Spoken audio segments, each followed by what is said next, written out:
Delhi ki Noida Indoor Stadium da United Continental Bodybuilding Fitness Federation sinduna thasi hokiba tang tara manga madi tara trukta fangthokiba manga suba Mr. and Mistress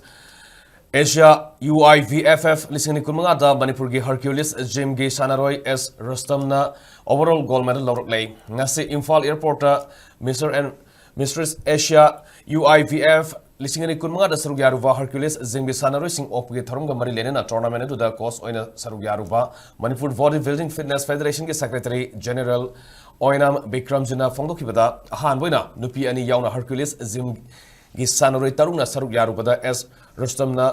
kilogram humpunga makhagi kanglupta Junior Asia Overall Gold Men Classic Junior Asia Gold Men Bodybuilding Junior Asia Men Physics Silver amadi Junior Pro Cat Amasu Konglakibani Lunana K Risikantana Junior Asia Men Classic Sangdamnabada Manga Super Position Tarakibani Haina Fongdoke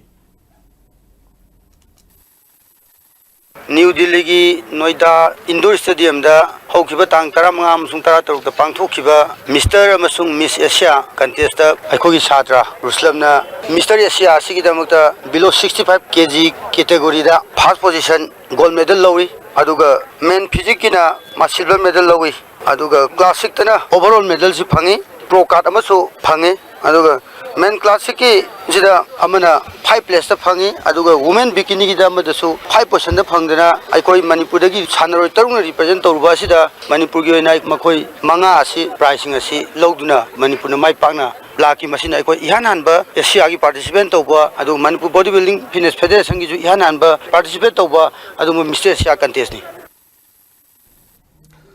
Mangarak Supa Mr. and Mrs. Asia UIVFF listening kunmanga da overall title fangakraba as Rustam na fangdokibada mamangi kumza listening kunmari da Mr. Kanglai Park ta mahak overall tarake masigi matungda handak Noida Indoor Stadium da United Continental Bodybuilding Fitness Federation sindana fangtokiba Mangarak Supa